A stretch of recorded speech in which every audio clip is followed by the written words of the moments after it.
Welcome to ABF. Let's take a quick moment to look at a lesson overview. Now notice at the beginning of every lesson we have all of the resources we need to be successful when teaching this to our students.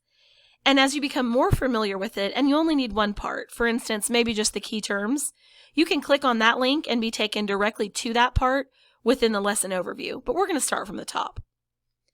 Every lesson will have a preface, which is just a background on what that lesson is about. Very importantly, we'll list the concepts and the performance objectives. Note that every APP is aligned with the objective that it teaches our students. Next are the essential questions and the key terms.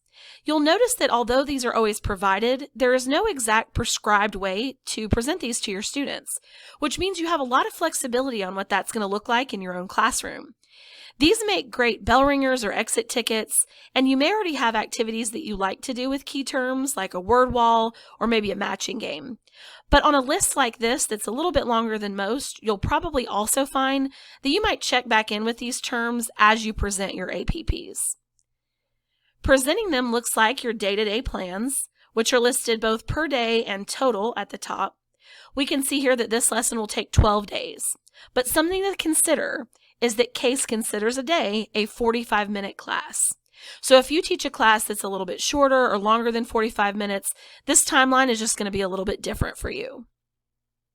Each day, the APP that you'll be doing is listed, and anything else that goes with it is linked as well. So notice this project also has a rubric with it, and they're linked together.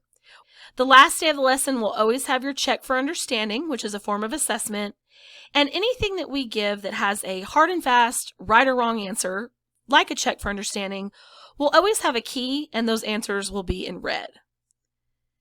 Next are the teacher notes, and these are a wealth of information for you, especially on those days that you are sitting in your planning period or maybe preparing for the next day, with lots of reminders and helpful hints and tips.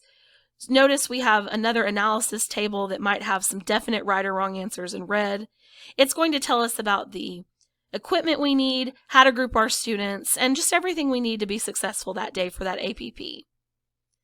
After our teacher notes, we'll find that there is a supply list.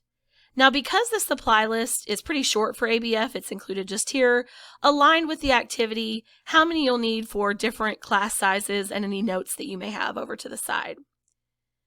We have our standards alignment afterwards, our references, and of course our acknowledgement. So thanks again Farm Credit East for making ABF such a great CASE course.